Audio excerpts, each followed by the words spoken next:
નમસ્કાર વિદ્યાર્થી મિત્રો, આજે આપણે ધોરણ 10ના વિષય યોગ, સ્વાસ્થ્ય અને શારીરિક શિક્ષણના પાઠ 7 HIV અને એઇડ્સ જાગૃતિ અંગે માહિતી મેળવશું. 5મી જૂન 1981ના રોજ એઇડ્સના રોગનો પ્રથમ કેસની જાણ થઈ. વિશ્વને ત્યારે આ રોગની ગંભીરતા એટલી સમજાઈ ન હતી, પરંતુ તેનો ઇતિહાસ જોતા 20મી સદીના પૂર્વાર્ધની શરૂઆતમાં આજે એઇડ્સ તરીકે ઓળખાતા રોગ જેવા અનેક કિસ્સાઓ જોવા મળ્યા. જેમ સમય જાય છે તેમ આ રોગ કૂદકે ને ભૂસકે વધતો જાય છે. વિકસિત અને વિકાસશીલ દેશોમાં તેનો ફેલાવો વધુ ઝડપી છે. ભારતમાં પણ તે ભયમુક્ત રીતે ફેલાઈ રહ્યો છે. આ રોગથી સમાજની પ્રગતિ અને વિકાસ પરની વિપરીત અસરોને કારણે તે માનવજાત માટે એક પડકાર બની ચૂક્યો છે. આ રોગની અટકાયત માટે સરકાર, સામાજિક સંસ્થાઓ તથા વ્યક્તિગત રીતે બધાએ સહકારની ઝુંબેશમાં જોડાવાની જરૂર છે. સમગ્ર વિશ્વમાં 1 ડિસેમ્બરને વિશ્વ એઇડ્સ દિન તરીકે ઉજવાય છે.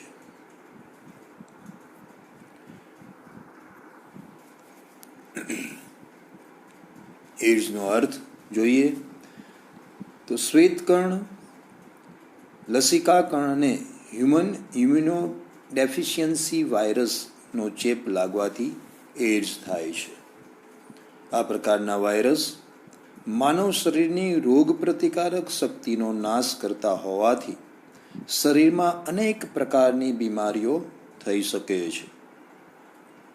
HIV નો મતલબ જોઈએ તો H એટલે હ્યુમન એટલે કે માનવીય, I એટલે કે ઇમ્યુનો ડેફિશિયન્સી એટલે કે રોગ પ્રતિકારક શક્તિમાં ખામી ઉત્પન્ન કરતા, V એટલે વાયરસ, વાયરસ મતલબ વિષાણુ.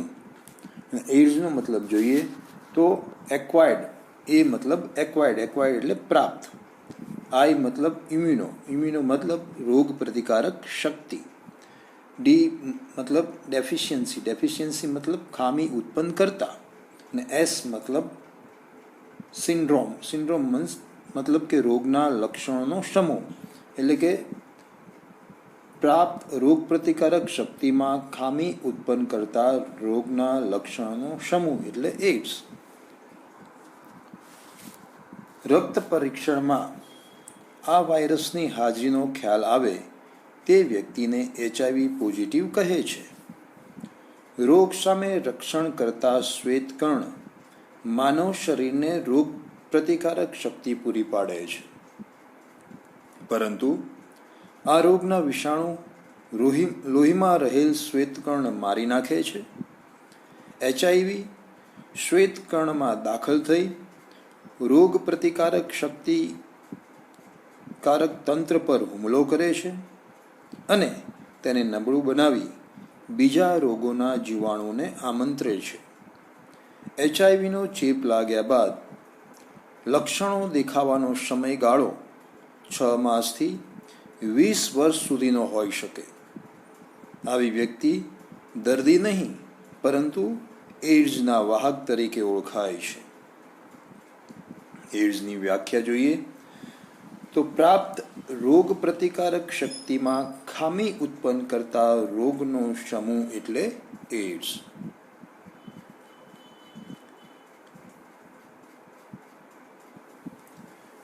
HIV એઇડ્સનો શરીરમાં પ્રવેશ કઈ રીતે થઈ શકે છે જેના વિશે જાણીએ તો ચેપી વ્યક્તિ સાથેના જાતીય સમાગમથી.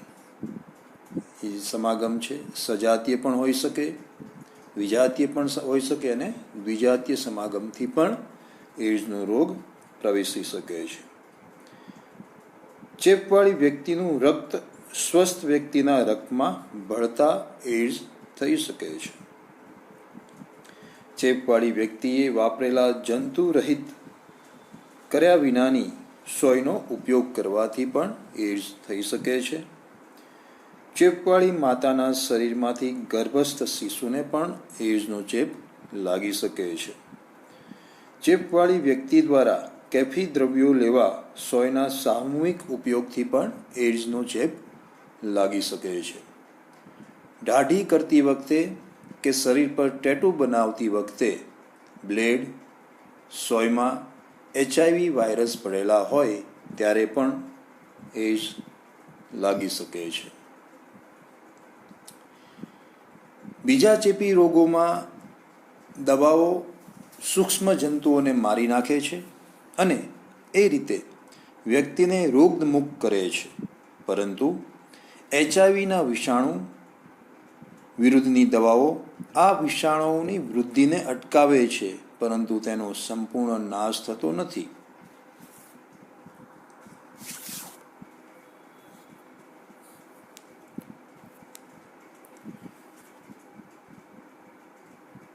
HIV નો ચેપ, એઇડ્સનો દર્દી અને સમાજ.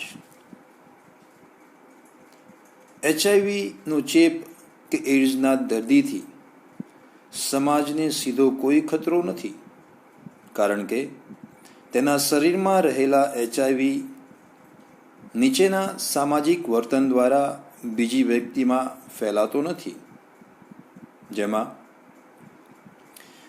HIV એઇડ્સવાળી વ્યક્તિના બ્રશ કે ઓળિયાનો ઉપયોગ કરવાથી, HIV એઇડ્સવાળી વ્યક્તિ સાથે હાથ મિલાવવાથી, HIV એઇડ્સવાળી વ્યક્તિની ઉધરસથી. તે ઉપરાંત HIV એઇડ્સગ્રસ્ત વ્યક્તિ સાથે એક ઘરમાં સાથે રહેવાથી, સાથે જમવાથી, જાહેર શૌચાલયના ઉપયોગથી, વાતો કરવાથી, શાળામાં સાથે અભ્યાસ કરવાથી કે રમવાથી, ઓફિસ કે કારખાનામાં સાથે કામ કરવાથી, ભેટવા, હાથ મિલાવવા કે સામાન્ય ચુંબનથી, બ્રશ કે ઓળિયાનો ઉપયોગ કરવાથી, સ્નાનાગારમાં સાથે સ્નાન કરવાથી, બસ, ટ્રેન વગેરેમાં સાથે મુસાફરી કરવાથી, જીવાણુરહિત સોય વડે રક્તદાન કરવાથી વગેરે સામાજિક વર્તન મારફતે HIV એઇડ્સ ફેલાતો નથી.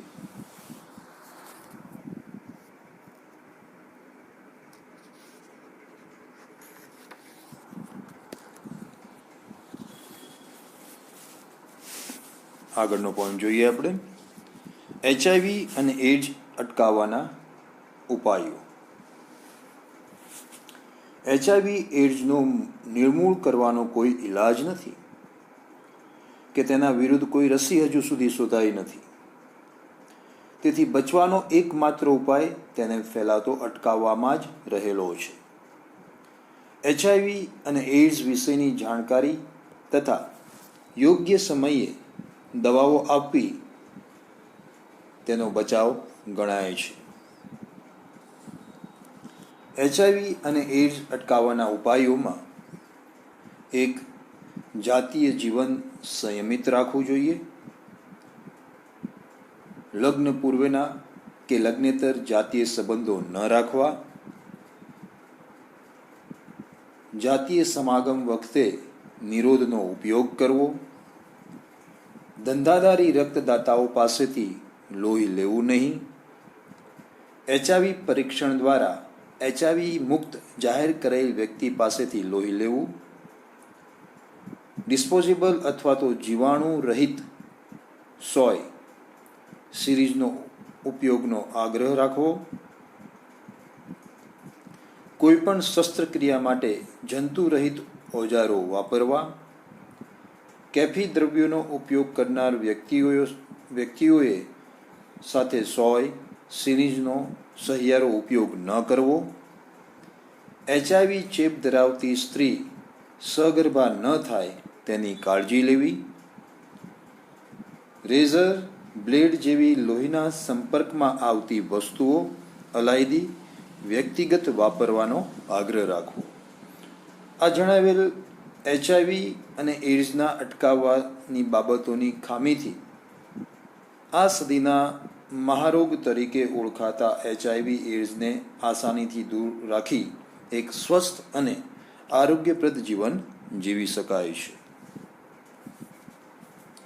આગળનો પોઈન્ટ છે અપ્રાકૃતિક યૌન સંબંધ. યૌન સંબંધોના મુખ્યત્વે બે પ્રકાર છે. એક પ્રાકૃતિક યૌન સંબંધ અને બીજો છે અપ્રાકૃતિક યૌન સંબંધ. પ્રાકૃતિક યૌન સંબંધોમાં શારીરિક રીતે સ્ત્રી અને પુરુષના જનનેન્દ્રિય દ્વારા બંધાતા યૌન સંબંધને પ્રાકૃતિક યૌન સંબંધ ગણાય છે.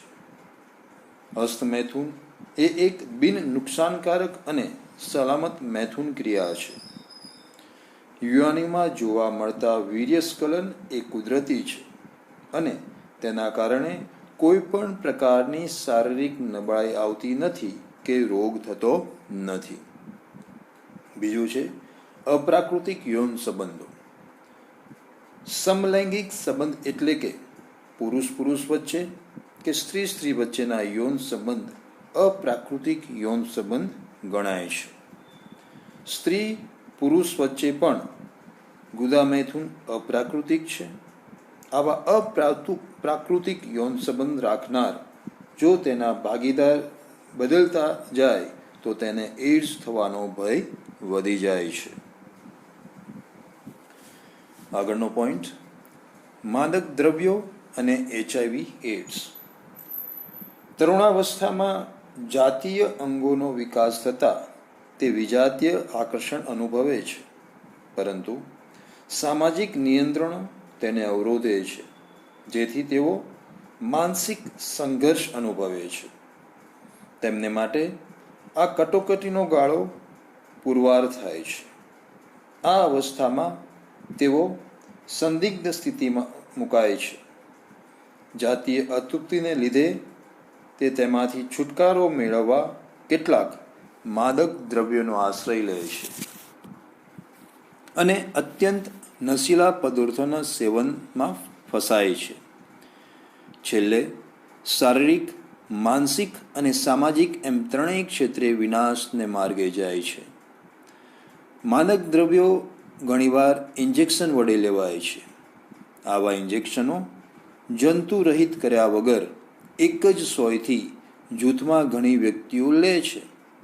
આ જૂથમાં એક વ્યક્તિને પણ એડ્સ થયો હોય તો આખું જૂથ તેમાં લપેટાઈ જાય છે, જેથી આવી રીતે માદક દ્રવ્યો લેનારને એડ્સ થવાનો ભય વધી જાય છે.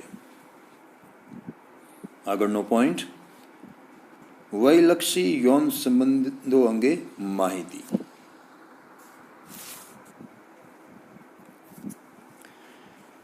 તરુણાવસ્થા એ એવી અવસ્થા છે જેમાં યુવક યુવતીઓમાં કુદરતી રીતે જાતીય આકર્ષણ ખૂબ પ્રબળ હોય છે. યોગ્ય દોરવણીના અભાવે બાળકો, તરુણો, તરુણીઓ અયોગ્ય સ્ત્રોતથી જ્ઞાન, અર્ધજ્ઞાન, અજ્ઞાન તથા વિકૃત જ્ઞાન મેળવી લે છે. પરિણામે તેનું દુષ્પરિણામ લાંબા સમયે તેને ભોગવવું પડે છે. HIVના ચેપના કુલ કિસ્સાઓમાંથી અડધ કિસ્સાઓમાં ચેપ 15થી 24 વર્ષના વયગાળામાં લાગ્યા હોય છે. માટે તરુણાવસ્થામાં જ્યારે શારીરિક પરિપક્વતા થઈ રહી હોય ત્યારે તેમને સાચું યૌન શિક્ષણ મળવું જોઈએ, જે લૈંગિક વિજ્ઞાનના અધ્યયનથી મહદઅંશે તે નિવારી શકાય છે. વધુમાં HIV એડ્સ જેવા ભયંકર રોગને કાબૂમાં લાવવા માટે પણ યૌન સંબંધો અંગેનું શિક્ષણ અનિવાર્ય છે. સાચું યૌન શિક્ષણ મળવાથી સમાજમાં પ્રસરેલી કેટલીક ખોટી માન્યતાઓમાંથી તરુણીઓને મુક્તિ મળશે. તેમજ લગ્ન બહારના યૌન સંબંધો, અપ્રાકૃત યૌન સંબંધો વ્યક્તિ તેમજ સમાજ માટે નુકસાન કરતા છે તેનાથી તરુણીઓ જાણતા થશે. યોગ્ય સમયે ઉચિત રીતે યૌન સંબંધો અંગે શિક્ષણ આપવાથી તરુણોનો સ્વસ્થ અને સંતુલિત વિકાસ થાય છે અને તેઓ વિકૃતિના ભોગ બનતા અટકે છે. આગળનો પોઈન્ટ છે યૌન સ્વાસ્થ્ય. યૌન સ્વાસ્થ્ય અંગે કાળજી રાખવાની બાબતોમાં દરરોજ ઓછામાં ઓછું એકવાર ચોખ્ખા પાણીથી સ્નાન કરવું, છોકરાઓએ શિશ્નમણી પર જામતા સફેદ ઘટ્ટ સ્ત્રાવને ચામડી ઊંચી ચડાવીને સાફ કરવું જોઈએ, છોકરીઓએ યોનિના આગલા ઉઘાડા ભાગને બાહ્ય અને અંતઃકોશ હટાવી સાફ રાખવા, છોકરીઓએ મળદ્વાર ધોતી વખતે હાથ આગળથી પાછળ લઈ જઈ સફાઈ કરવાની કાળજી રાખવી. આ કાળજીના અભાવે અનેક છોકરીઓને ચેપ લાગી સતત યોનિસ્ત્રાવની ફરિયાદ રહે છે, જે કારણે તેમનું સામાન્ય શારીરિક અને પ્રજનન તંત્રનું સ્વાસ્થ્ય જોખમાય છે. માસિક સ્ત્રાવ વખતે યૌન સ્વાસ્થ્યની છોકરીઓએ ખાસ કાળજી રાખવી જોઈએ.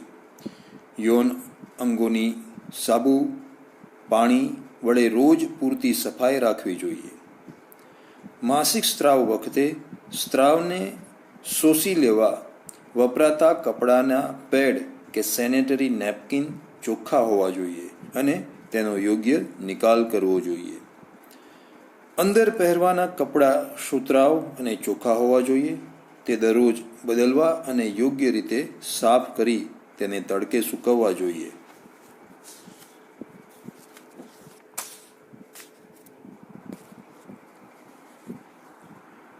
આગળનો પોઈન્ટ છે યૌન અંગો અંગેની કેટલીક મૂંઝવણો.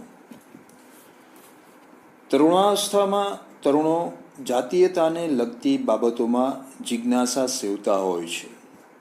આ તરુણીઓને પોતાના શરીર અવયવોનું જે કંઈ જ્ઞાન હોય છે તે મિત્રો, ફાલતુ સાધનો, વાંચેલી ચોપડીઓ દ્વારા મેળવેલું હોય છે. આવું જ્ઞાન શાસ્ત્રીય હોતું નથી. પરિણામે આવું અધકચરું જ્ઞાન મેળવનાર તરુણીઓ જાતીય વિકૃતિઓનો ભોગ બને છે. આ ઉપરાંત યૌન અંગો અંગે પ્રવર્તતી ખોટી માન્યતાઓને લીધે તરુણોમાં ઘણી મૂંઝવણો હોય છે. ખોટા વિચારોને લીધે તેમનું યૌન સ્વાસ્થ્ય જોખમાય છે. આમાંથી કેટલીક મૂંઝવણોની માહિતી આપણે જોઈશું, જેમાં એક છે માસિકની મુદ્દત અંતઃસ્ત્રાવના પ્રમાણ સંબંધી મૂંઝવણો, જેમાં દરેક છોકરીઓનો શારીરિક વિકાસ એક સરખો હોતો નથી. તેથી માસિકની મુદ્દતમાં નજીવા દિવસોમાં ફેરફાર રહે છે. સામાન્ય રીતે માસિક 28 દિવસથી 34 દિવસ દરમિયાન આવે છે. તેમાં 2-3 દિવસ વધઘટ હોઈ શકે. માસિક સ્ત્રાવના દિવસો પણ સામાન્ય રીતે 3 થી 5 હોય છે. તેમાં પણ નજીવો ફેરફાર રહે છે. એ જ રીતે સ્ત્રાવ પણ ઓછાથી ખૂબ જ વધુ પ્રમાણમાં હોઈ શકે છે. એટલે કે સ્ત્રાવની બાબતમાં દરેક છોકરીઓ વચ્ચે થોડોક ફેરફાર સામાન્ય છે. તેમાં એક વ્યવસ્થિત અને બીજું ખામીયુક્ત જેવી ભાવના રાખવાની જરૂર નથી. બીજું છે કુમારોમાં વીર્યસ્ત્રાવ એટલે શક્તિનો વ્યય. સમાજમાં વીર્યસ્ત્રાવ અંગે કેટલીક ભ્રામક માન્યતાઓ પ્રવર્તે છે. એક વીર્યનું ટીપું એટલે 100 લોહીના ટીપા. આ વાત તદ્દન અવૈજ્ઞાનિક અને ભ્રામક છે. વીર્ય વહી ન જાય તો શરીરની અંદર નાશ પામે છે. એટલે સ્ત્રાવ ન થાય તો ક્ષય પામી તેનો નિકાલ થતો જ રહે છે. તેનો સંગ્રહ અને શક્તિ સંચયનો સવાલ જ ઊભો થતો નથી. તરુણાવસ્થામાં ઊંઘમાં થતા વીર્યસ્ત્રાવ એ એકદમ સાહજિક અને બિન નુકસાનકારક છે. તે કોઈ જાતની વિકૃતિ નથી. 3. યૌન અંગેના કદ અને મૂંઝવણ. યૌન અંગોના કદ અને મૂંઝવણ. યૌન અંગોના કદ અને યૌન ક્ષમતા વચ્ચે કોઈ પણ પ્રકારનો સંબંધ નથી. નાના કે મોટા કોઈ પણ કદના યૌન અંગો વડે યૌન સંબંધ અને પ્રજનનની એક સરખી જ ક્ષમતાવાળી પ્રક્રિયા થાય છે. 4. હસ્તમૈથુન એક નિર્દોષ પ્રક્રિયા છે. તેનાથી શરીરમાં કોઈ પણ જાતની નબળાઈ આવતી નથી. હસ્તમૈથુન એ એક મૈથુનનો જ પ્રકાર છે. તરુણાવસ્થા દરમિયાન તરુણીમાં જાતીય આવેગો પ્રબળ બને છે અને આ જાતીય આવેગોને સંતોષવા તરુણો હસ્તમૈથુનનો આશરો લે છે. હસ્તમૈથુન એ એક બિન નુકસાનકારક અને સલામત મૈથુન પ્રક્રિયા છે, જેનાથી HIV એઇડ્સના ચેપથી તેમજ જાતીય રોગોથી તરુણો બચી જાય છે. હસ્તમૈથુનથી કોઈ પણ પ્રકારની શારીરિક નબળાઈ આવતી નથી તેમજ રોગ પણ થતો નથી. શરીરમાં વીર્યનું ઉત્પાદન સતત થતું જ રહે છે. જો તેનો નિકાલ કરવામાં ન આવે તો ક્ષય પામી અથવા તો ઊંઘમાં વીર્યસ્ત્રાવ દ્વારા તેનો નિકાલ થતો જ રહે છે. તો આ હતી મિત્રો આપણે HIV એઇડ્સ અંગેની જાગૃતિ માટેની સામાન્ય સમજો, જે આપણે આ પાઠના માધ્યમ દ્વારા સમજવાનો પ્રયત્ન કર્યો. અહીંયા આ પાઠ પૂરો થાય છે. ધન્યવાદ.